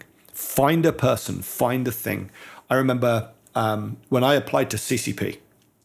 So admittedly, I had a bunch of experience in other industries under my belt, but the very first thing I did was I looked at CCP, I looked at talks that people had given at various, at like GDC or whatever. And there was one from the CTO who told me that I had to play more video games. And I basically found his email address and emailed him cold and said, hey, I was looking at your presentation from GDC and I had some questions. Wow. And I just, and it's not cold calling because I genuinely had some questions about what he was talking about because I knew I was going to apply for a job there and whatever. Made that connection. From him, made some more. So always network. And it's such an open community. Just get in touch with people. Get in touch with me. Get in touch with you. Because just reach out. Because that personal connection is really, really important. And when there is a glut of people trying to get into the industry, we tend to hire, if we're in that position, people that we know. Yeah. The other thing I think is the best thing that's ever happened to me and something which I think is really, I think helps differentiate me when I talk to a lot of clients is I have worked across most of development and publishing. I've worked in back-end server tech. I've worked at running an MMORPG. I have looked after the publishing side of things. I've set up development teams for platforms. I've kind of worked right the way across the spectrum in the games industry. And so, have some really interesting viewpoints on how these things connect. I would say unless you are very, very, very good in a particular area, don't be put off by getting into a field which isn't immediately what you want. Like the first thing is get a job, get your foot in the door. And that experience will always stand you in good stead because everything in video games is connected. Not as much as it should be, but it is all connected. And if you can bring a wealth of different experiences and skills to bear downstream, it will stand you in hugely good stead. So, yeah. And looking for, especially here in New York City, there are tons of like indie game resources here in New York. And I'm sure in other cities, there are those resources as well. So like here in New York City, there's an IGDA chapter. That's the Independent Game Developer Association chapter here in New York. There's a place called Gumbo, which is like gaming underneath the Manhattan-Brooklyn underpass. It's in Dumbo in Brooklyn. So look in your city for independent game places that devs, like solo devs, go and they show their games and you just meet other people and then you meet other people through them. And it's just don't be a dick. yeah. Just don't be a dick. And one thing that I especially learned it at GDC, meeting you and meeting a whole bunch of other people there, I always thought I was really bad at networking. And it's not, and Hamish, I've mentioned him a lot today, but Hamish was like, you're not bad at networking. You're great at networking. You just hate it. And it's okay to not like networking, but just think about it as like making new friends. One of the reasons I had to look inside myself and think, why do I not like this? Is because I didn't want to meet people and feel disingenuous. Like I'm trying to meet you for an agenda, right? Like don't go, if you feel that way, don't go into it like that. These are just new people that you are meeting that who knows, you could probably introduce them to someone else as well. So it's not just saying, hey, can you introduce me to this person? You're connecting and then they might call on you for something and then you could help them. And it's I don't know. I had to get over that whole like meeting new people and having them think that I was just trying to get one over on them, by trying to network, because it's not really that way. And it's incredibly annoying when you see people who love networking. Because I'm an introvert, yeah. Okay? I'm an introvert. Me too. And I'm not a huge fan of just putting myself out there. Like Me either. It takes effort to do it. But again, if you don't, you will end up sat at home on your own. Mm-hmm. You have to start somewhere. And it's just like interviewing for jobs. It's a step you have to go through. It's completely on your own volition to make it happen, as opposed to, I've got to set time for my interview, I must turn up. You've got to build that yourself. And I think it's just a skill that you can learn just like any other. Some people do it without even thinking. Others, and I count myself in this, have to work hard at it because it is not fun. And then eventually, you know what? You actually start enjoying meeting people and finding out new stories. But you got to kind of get over that hump first. So, yeah. But it's critical, super important. And afterwards, it's okay to go home and have a nap. I managed that once at GDC. I had 1 hour off where I quickly ran back to my hotel and literally got my head down for about 45 minutes. Nice. Okay, well, I think that's a perfect place to end it. And you ready to play a stupid little game? I'm actually a little nervous. No. I don't know anything about this. So, yeah, I knew that it was happening. But guest always wins. Yep. And this just goes to show, like, I don't tell any of the guests what the games are going to be. It's always a surprise. But don't worry, guest always wins. And I'm actually pretty excited about this one today because we can kind of both play together. So for your stupid little game today, it's my favorite part of the whole podcast. It's Would You Rather Game Dev Edition. So okay. I have some would you rathers. Some of them are really silly and some of them are not so silly. So we have a few that we could go through. I'm going to give you 2 scenarios and you could tell me which one you'd rather choose and why. And I have to do the why, do I? You don't have to do the why. Some of them, if you want to do the why. But so the very first one, would you rather have every new game, no matter the size, so it's indie to AAA, cost $100 for every new game, or you get all new AAA games for free, but you have to play them on mobile? Ooh.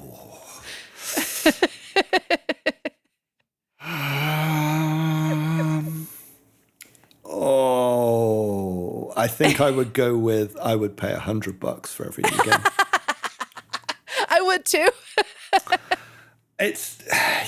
Yeah, I mean, so a couple of things in this. One, yeah, I think mobile is fantastic. I play a lot of mobile games. I play 2 games right now. One of which is Balotro, of course, because it's just awesome and it's perfect. Yep. And it has to be mentioned every podcast, I think. Yep. But it's once. Just it is that good. I actually didn't play it for a long time, and then just before GDC caved, and went, "Oh, I'm sure it can't be as good as everybody's saying." And was it great for the plane? It just is. The other one is a really stupid game called Retro Bowl, which is like 8-bit graphics on a really bad American football sim. And I love it. I absolutely love it. It's got just enough skill learning and mastery to and it's absolutely absurd. But Retro Bowl, I love it. I paid for it and everything. Even though it's free to play, I did the donation thing. But they are perfect for mobile. And I just can't even begin to imagine playing certain AAA games on mobile.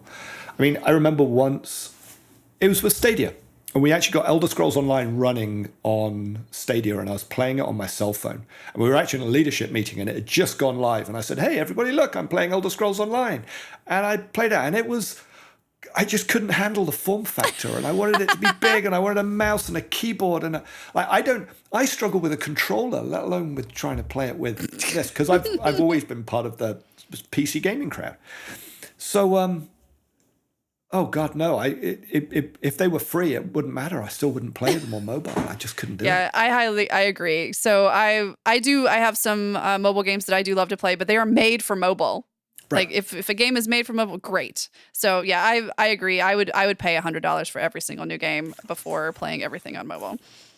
Okay, so here's one that's a little more serious. So would you rather work on a boring game that you know is going to be successful, like you know it, or work on an exciting or challenging game that may or may not be a hit? You've probably had this like scenario before. Maybe. When you say boring or exciting, the actual gameplay is boring or exciting, or the people making it is boring or exciting? Both. Both. God, I would never work on a game where the team was boring and it was no fun. Like it's one of the most amazing things about working in the video game industry are the people that you work with. I was really lucky that I was at CCP, and just the people that we had across all the studios, we had some really tough times at that studio and really, really difficult moments and a lot of really hard work, but the people made it. The people made it. So it was joyful going into work every day.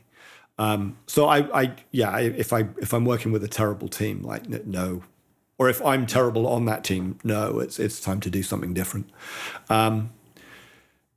In terms of if the gameplay was boring, but it was going to be a success, I'm not sure you can have boring gameplay that's successful. Maybe you can. Maybe it's like Cookie Clicker or something. It seems to have been pretty successful. I was thinking like those not saying educational games are boring, but I just mean like think of a game that is specifically made for one specific audience. Like you're making an educational game for I don't know, chefs or something, and so it's all about learning like knife skills, or say you're making a educational game for pharmaceuticals and it's all about like dosages and things like that, and you don't care about dosages and you have to do that. I mean, so I would rather work on exciting games.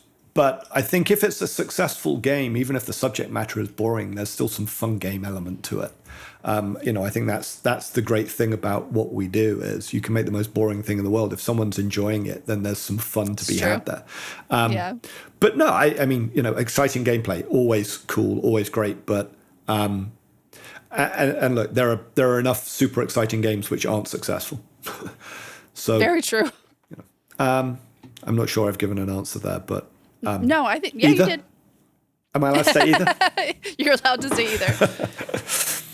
All right, the next one, which is one of my favorite questions. Would you rather be kidnapped by Bowser or be kidnapped by Donkey Kong? Oh, Donkey Kong. Easy. Why? Absolutely. Donkey Kong. I feel like I've got a relationship with him that goes back a long, long time. I think we'd actually... I think Stockholm Syndrome would be strong with this one, and we'd actually end up being pretty good buddies. You'd be friends.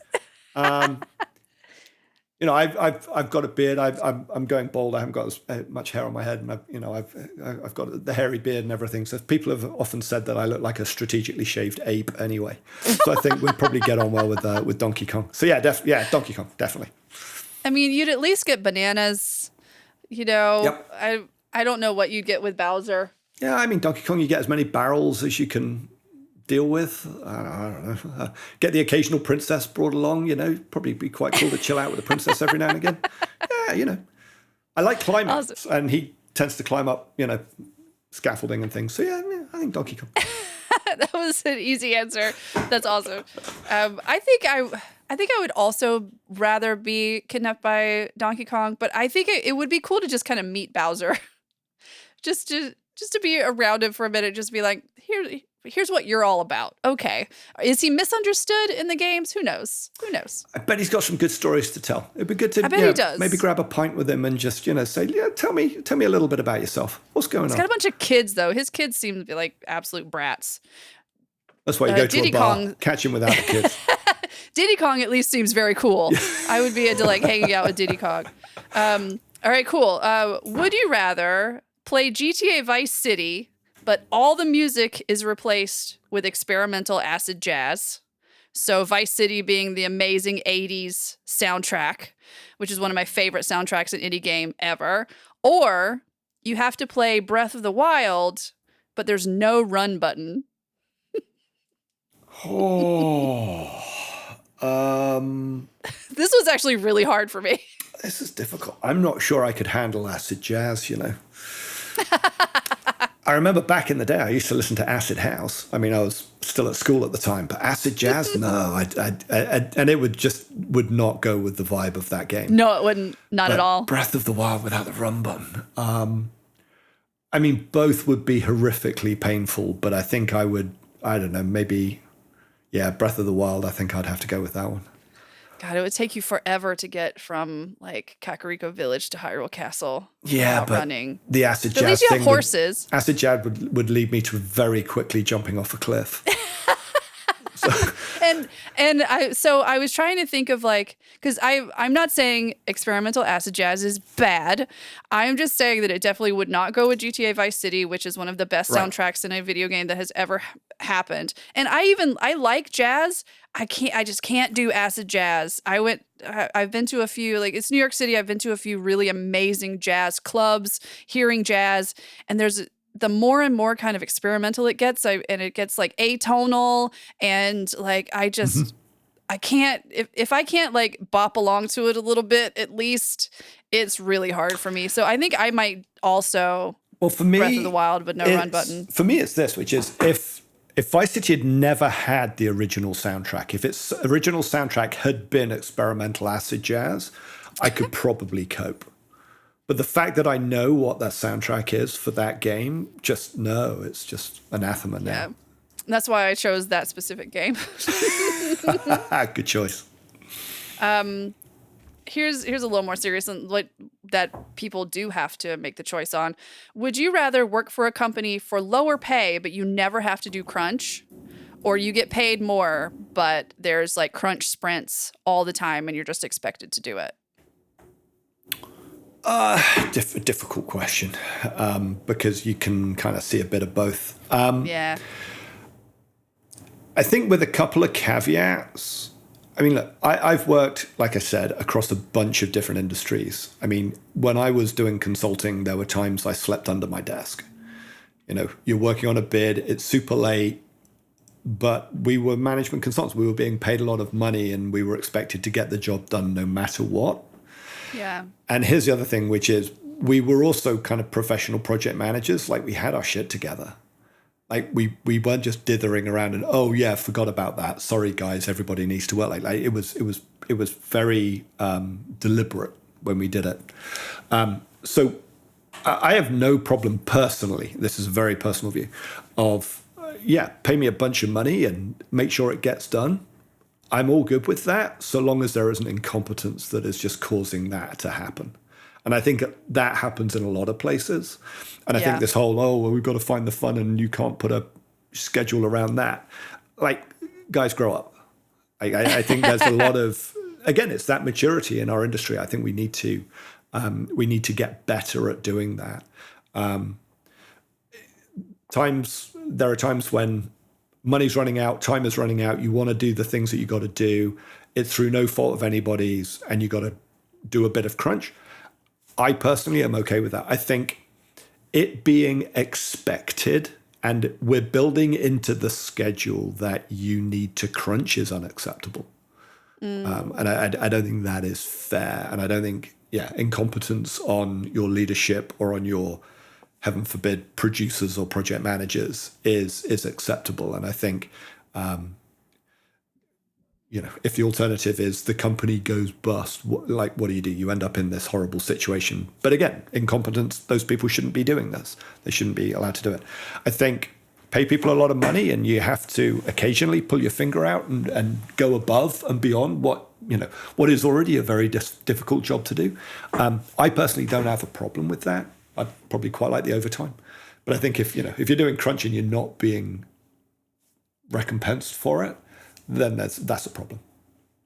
Yeah, it all really comes down to the motivation for the crunch, because if like you were saying, it's really not really any fault of anybody's, but you're coming together with your colleagues because you need to get this done and you want to get this done, then that kind of you're still together and you're in it and you're invested in this crunch, right? But if you're doing crunch because you're just trying to play catch up from something that has happened that should have been thought about 6 weeks ago because we knew this milestone was happening and we knew this needed to happen, then that's very different, where you're resenting the crunch instead of appreciating everyone that you're working with to get this thing done. Right. I think, again, that's a really important point. I think if everyone's in it together, then great. I've never seen, I haven't seen thousands of video games made, but I've seen a fair few in the last 15 years.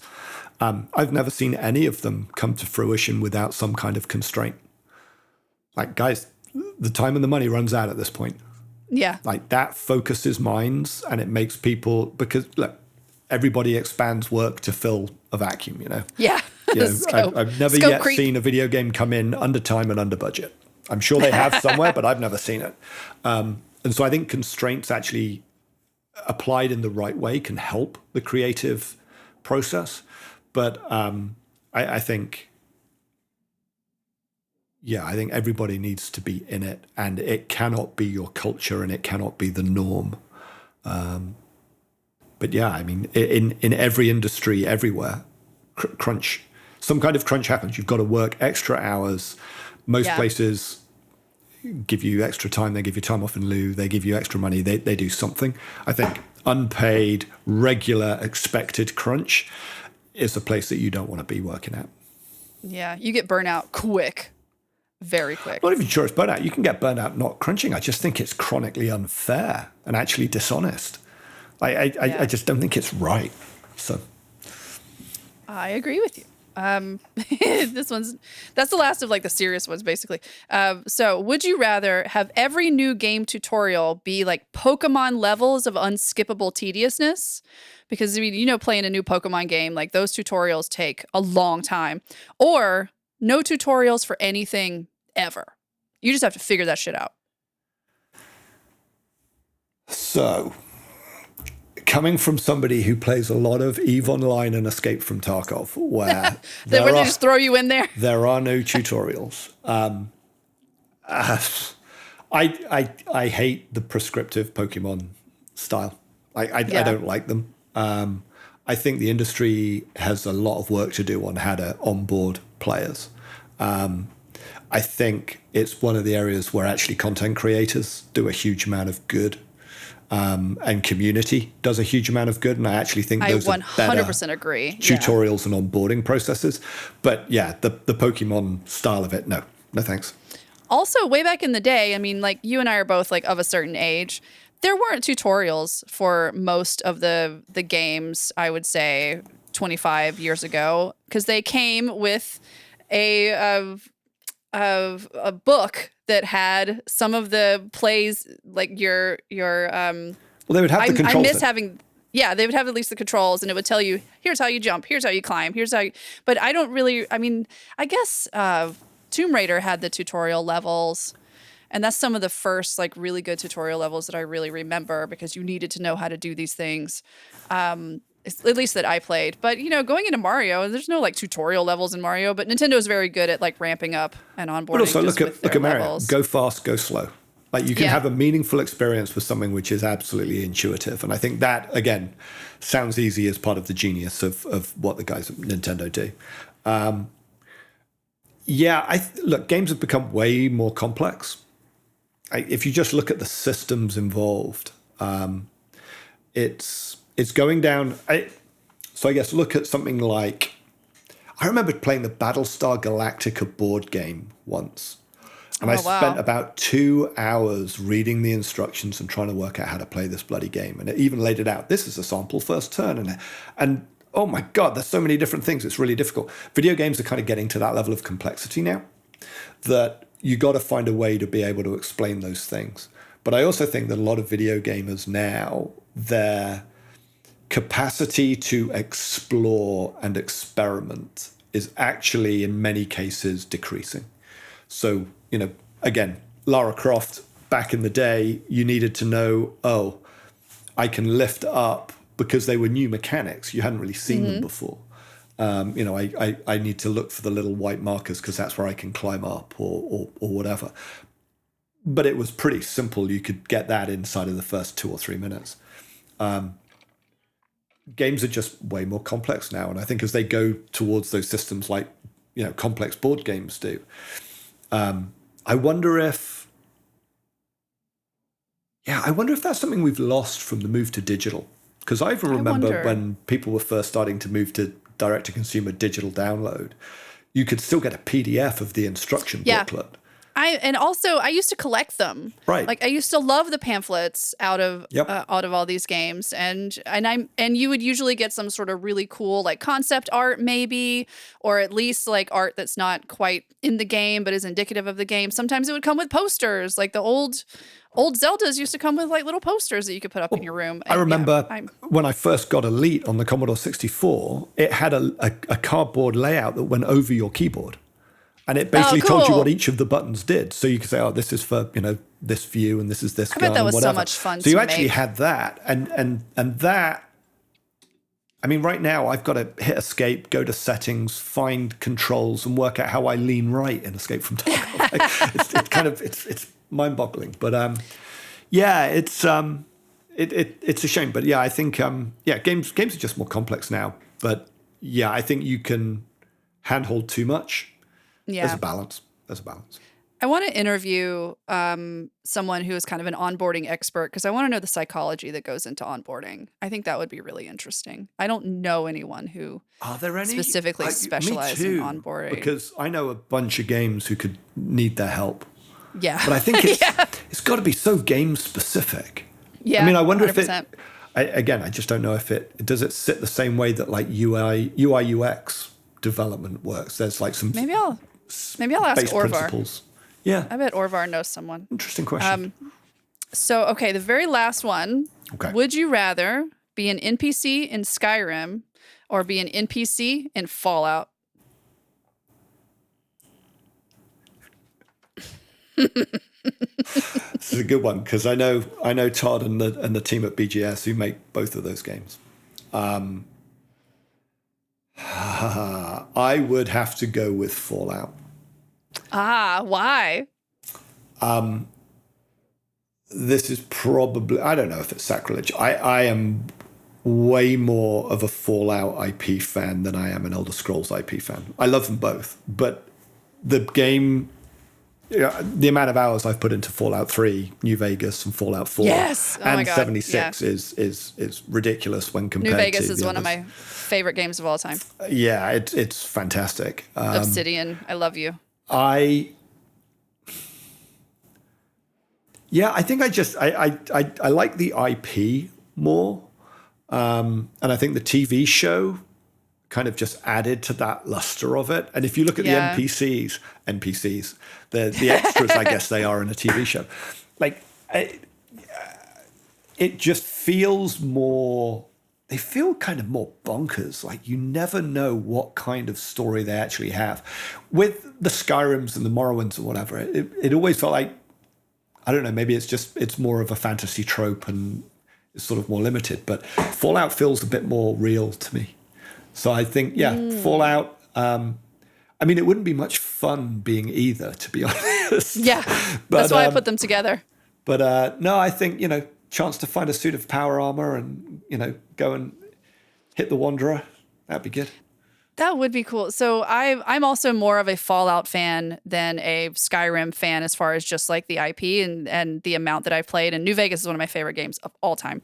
I will play every Obsidian game until the day I die. But they're just so whimsical. I love them. But I feel like if I was going to be an NPC, I would rather be an NPC in Skyrim because there's magic in the world, which I think would be really cool. And I feel like it might be safer to be in Skyrim because I could like have my little hut in the woods somewhere and be like a bog witch or something. And hopefully, unless the hero comes to my door for something, I could just kind of stay out of whatever is happening and just have my own little world. And dragons, yay, go stay over there, dragons. I'm just minding my own little bog witch business. Yeah, but see, I worry about knee problems with the arrows and things like, Yeah. I know the orthopedic surgeons around in Skyrim. Until I took an arrow to the knee. The old trope. Yeah, but I think so as a Brit who now lives in America, that sort of weird stylized 1950s style futuristic retro Americana. Like, I love that. I think that's cool. So I think sort of even living in a slightly sort of messed up version of it, it's almost like there's, some old abandoned mining town up in the Sierra Nevada or something, and gets sort of like that kind of feel. Yeah, I would definitely be Fallout. Are you going to play Atomfall? Yes, I am because it's not really my neck of the woods, but at least it's set in the UK and whatever. It looks really interesting, and I love the Sniper Elite series that they did beforehand. So yeah, that's actually a good point. I need to add that to my list because I've been seeing a lot about it, and it just like sorry to give you more backlog. Cool. Well, my partner started it, and he's maybe I don't know an hour into it, but started it the other day, and so I just watched the beginning. And it's also one of these things that just throws you in. It doesn't really tell you what your objective is, and because it's very different from any of the Sniper Elites. Because I actually have never played any of the Sniper Elites. I've watched people play them because, of course, you've try to kill Hitler in as many ways as you can, or shoot through the balls because the ball shots, like that's what you do. But it looks like the Sniper Elite a bit, except it feels almost like Fallout because it's almost like Fallout London. I think it's the same engine, isn't it, that they use? I think so. Yeah. They've made this. I love the premise of it. And I got to give it a go because I think they're a very, very talented studio. And it's not often you have games set in the UK. So apparently they've got red telephone boxes and things as well. So it'll be a little trip down memory lane. They do. I did see a couple of those in the first hour. Well, Jon, congratulations. You won the game. Great, I think. Yeah, I was like, let's do Would You Rather, because this would be fun to. I think it might be a recurring in like maybe every 10 episodes or something, because it was really fun to try to come up with different, specifically in the game dev, like in the industry examples, and come up with stupid things like the NPCs. It's tricky. There are some kind of gotchas in there. There are some catch-22s, which I don't really want to do either. But that's the whole point of Would You Rather. I enjoyed it. Rad. Well, I don't want to take up too much more of your time, but where can our listeners find you? So, I mean, usual places. I'm on LinkedIn. My website is squarecornersconsulting.com. I think I got a penchant for long domain names. It's pretty straightforward, though, if you're looking for Square Corners Consulting. Square Corners Consulting. And I'm going to be at the Reboot Developer Conference in Dubrovnik, which is the 14th, 15th, 16th of April. Also talking at the Austin Live Games Summit at the end of April, cool. Which will be good. I'm doing a fireside chat with Elizabeth Howard there, who used to do publishing at Bungie. So talking about a whole bunch of interesting things around MMORPGs and games as a service. So I'm going to be at those. Website, LinkedIn, and get in touch if you want to get a start in the video game industry and you need somebody to start off that networking. I'm happy to be ground zero and put you in touch with people. Be careful what you're asking for. Oh, I know.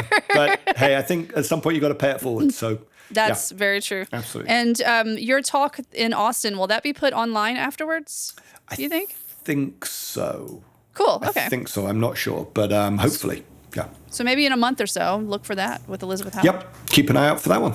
It should be good. Cool. So you can follow me. I'm on Blue Sky at caketease.bsky.social. I'm on Instagram at cake_tease.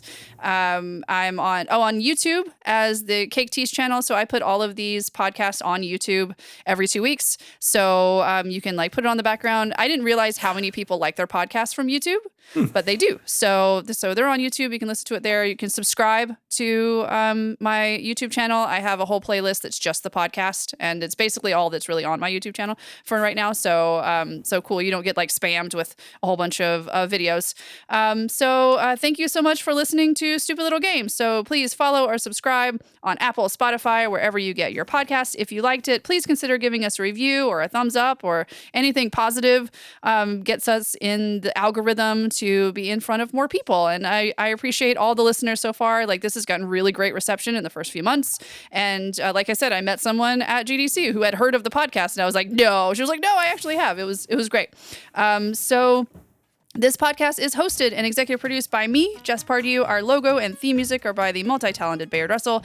Mixing and final editing are by Gabe Koski, a man who looks like an Ewok costume that's been soaked in brine. And I will see you next Tuesday. Goodbye.